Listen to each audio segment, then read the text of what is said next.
청취자분께서 보내주신 자료를 바탕으로 오늘은 레위기 9장을 깊이 살펴보려고 합니다. 바로 대제사장 아론의 공식적인 첫 출근 날에 대한 이야기죠. 일주일간의 화려한 위임식이 끝나고 이제 막중한 책임감을 안고 처음으로 제단 앞에 서는 날입니다. 이 역사적인 첫 제사가 과연 어떻게 진행될지, 그리고 하나님은 어떻게 응답하실지 그 현장으로 함께 들어가 보시죠. 네, 성경은 그날을 아주 간결하게 여덟째 날이라고 표현하죠. 그러니까 7일 동안의 위임식이 끝나자마자 정말 단 하루의 휴식도 없이 바로 실전 업무에 투입되는 거예요.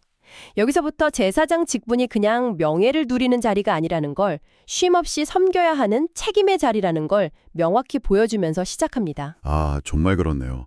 보통 큰 행사가 끝나면 뒤풀이를 하거나 최소한 하루 이틀은 좀 쉬지 않나요? 여긴 그런 게 전혀 없군요. 오히려 모세는 아론과 백성들에게 엄청난 기대를 심어줍니다. 바로 오늘 여호와께서 너희에게 나타나시리라는 약속을 하잖아요. 맞습니다. 이건 첫 출근한 직원한테 회장님이 직접 와서 격려하겠다는 것과 마찬가지 아닌가요? 기대감도 부담감도 엄청났을 것 같아요. 그렇죠. 그 약속은 이들의 지금부터 드리는 모든 제사와 수고가 헛되지 않을 거다, 하나님이 분명히 받으실 거다 하는 강력한 보증수표 같았던 거죠. 아, 보증수표. 네, 물론 오늘날 저희가 레위기 시대처럼 눈에 보이는 불이나 구름 같은 영광을 기대하면서 신앙생활을 하진 않으니까요. 우리는 보는 게 아니라 믿음으로 살아가는 세대잖아요.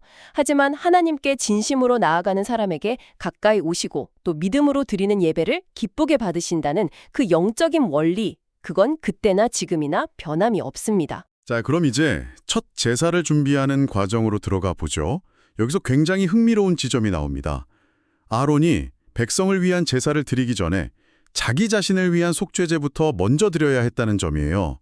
제물도 딱 지정해 주는데 바로 송아지입니다. 왜 하필 송아지였을까요? 네, 주석가들은 바로 이 송아지라는 제물에 깊은 의미가 담겨 있다고 봅니다.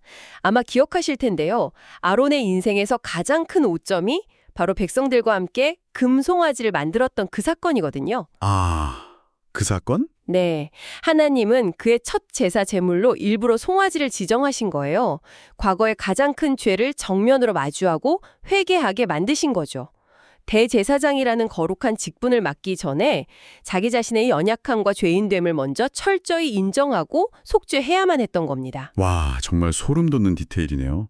그냥 넘어갈 수도 있는 제물 하나에 그런 깊은 의미가 담겨 있었다니.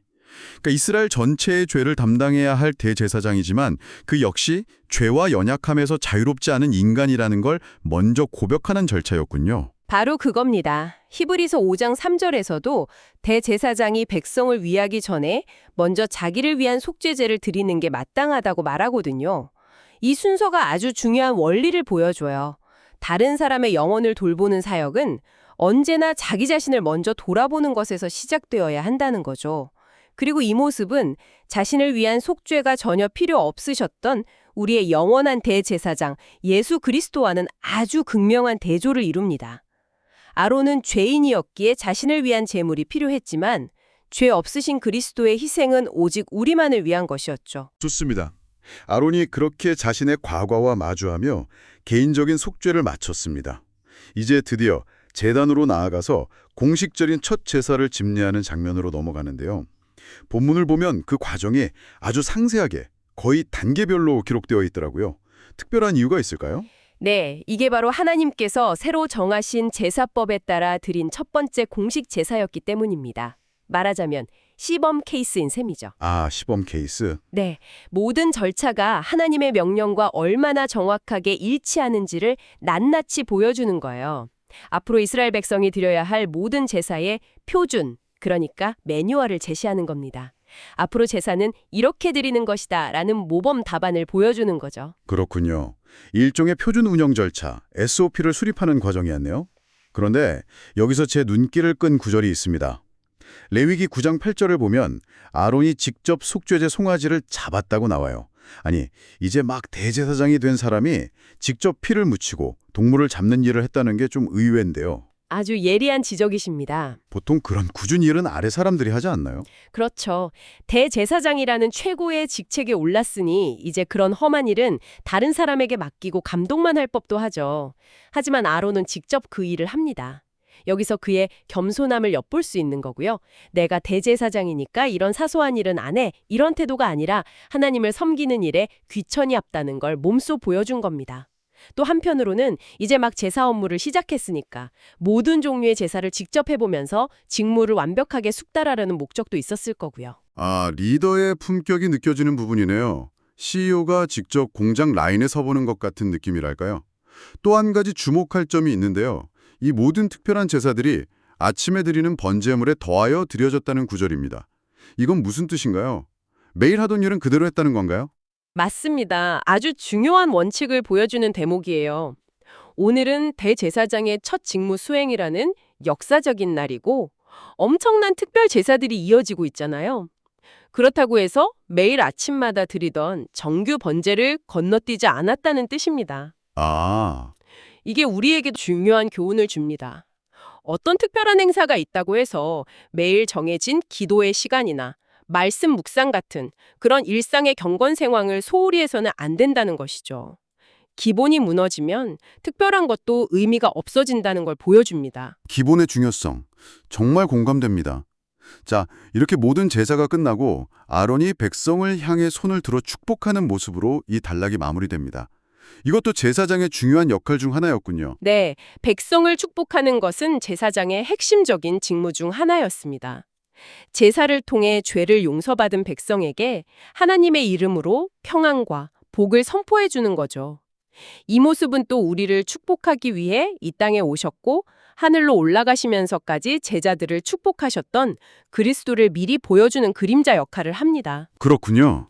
그리고 여기서 아론이 손을 들었다는 행위 자체에도 의미가 있어요. 축복의 근원이 자기 자신이 아니라 하늘에 계신 하나님께 있다는 걸 인정하는 표시죠. 제사장은 그저 축복을 전달하는 통로일 뿐 복을 내리시는 분은 오직 하나님 한 분뿐이라는 것을 분명히 하는 겁니다. 자, 이제 모든 절차가 끝났습니다. 아론의 첫 업무는 성공적으로 마무리된 것처럼 보이는데요. 그런데 이야기가 여기서 끝나지 않고 모세와 아론이 함께 회막, 그러니까 성막의 중심으로 들어갔다가 나옵니다. 그리고 백성을 다시 한번 축복하죠. 바로 그때 약속되었던 여호와의 영광이 모든 백성에게 나타납니다. 그리고 정말 영화 같은 장면이 펼쳐지죠. 네, 바로 레위기 9장 24절의 장면입니다. 불이 여호와 앞에서 나와 제단 위에 번제물과 기름을 사른지라. 하늘에서 불이 내려온 건지 아니면 지성소에서 나온 건지는 명확하지 않지만 신적인 불이 나타나 제단의 제물을 순식간에 태워버린 겁니다. 이것이야말로 하나님께서 아론의 제사장직과 그가 드린 모든 제사를 기쁘게 받으셨다는 가장 확실하고 극적인 사인이었던 거죠. 그야말로 신의 응답이네요. 네, 솔로몬이 성전을 봉헌했을 때나 엘리야가 바알 선지자들과 대결했을 때 나타났던 바로 그 현상입니다. 그렇다면 이 불이 재물을 삼켰다는 것은 구체적으로 무엇을 의미할까요? 그냥 제사를 잘 받았다는 뜻 이상이 있을 것 같은데요. 물론입니다. 여기에는 최소 두 가지의 중요한 신학적 의미가 담겨 있습니다. 첫째는 진노의 소멸입니다. 본래 하나님의 진노의 불은 죄를 지은 백성들을 향해야 마땅하거든요. 그런데 그 불이 백성 대신 재물을 삼킨 겁니다. 백성의 죄가 재물에게 넘어갔고 그로 인해 하나님의 진노가 거두어졌음을 상징적으로 보여주는 사건이죠. 아, 그러니까 백성이 맞아야 할 매를 재물이 대신 맞은 셈이군요. 그럼 두 번째 의미는 무엇인가요? 두 번째는 언약과 교제의 회복입니다. 고대 근동에서는 함께 식사를 하는 게 교제와 언약을 맺는 중요한 행위였어요. 제사에서 백성들은 제물의 일부를 먹고 이제 하나님의 불이 하나님의 몫인 제물을 먹습니다. 즉 하나님과 이스라엘 백성이 한 제물을 나눠 먹으면서 한 식탁에서 교제하는 것과 같은 그림이 완성되는 거예요. 아, 죄로 인해 깨졌던 관계가 회복되고 다시 언약 백성으로서 교제를 나누게 되었다는 걸 보여주는 아주 감격적인 장면이죠. 진노의 소멸과 교제의 회복. 정말 강력한 메시지네요. 그런데 이 불이 그냥 한 번의 이벤트로 끝나지 않고 앞으로 제단 위에서 계속 타올라야 할 불의 시작점이 되었다는 점도 의미심장하게 다가옵니다. 맞습니다. 이 불은 꺼뜨려서는 안 되는 영원한 불의 시작이었습니다. 하나님께서 친히 불을 붙여주신 거죠. 이것은 마치 신약 시대에 성령이 불의 혀처럼 사도들에게 임해서 그들의 사역을 공식적으로 인정해 주신 사건과도 연결됩니다. 그리고 제사장들에게 이 불을 꺼뜨리지 말라는 명령이 주어졌듯이 오늘날 우리 역시 우리 안에 주신 성령의 불을 소멸하지 않도록 매일 말씀과 기도로 거룩한 불씨를 지켜나가야 할 책임이 있다는 걸 안시하죠. 하나님이 시작하신 일에 인간의 순종과 책임이 뒤따라야 한다는 거군요. 바로 그겁니다. 이 놀라운 광경을 본 백성들의 반응도 정말 인상적입니다. 온 백성이 이를 보고 소리 지르며 엎드렸더라. 기쁨의 환호성과 경외감에서 나오는 부복이 동시에 나타났네요. 네, 이것이야말로 바잔이상적인 예배의 모습이라고 할 수 있습니다.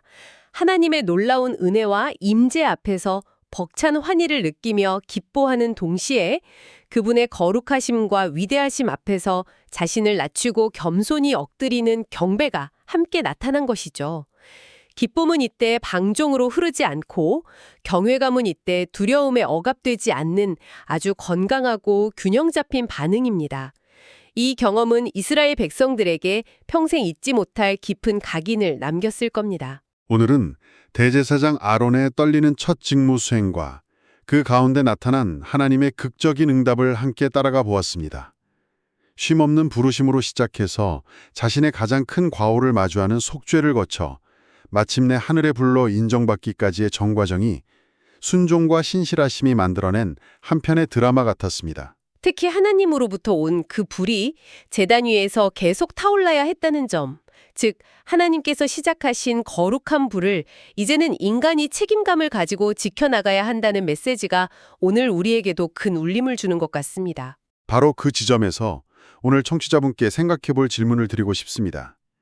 하나님께서 우리 마음에 처음 주셨던 그 은혜의 불, 그 거룩한 열정의 불씨를 꺼뜨리지 않기 위해 우리는 오늘 어떤 땔감을 공급하고 있나요?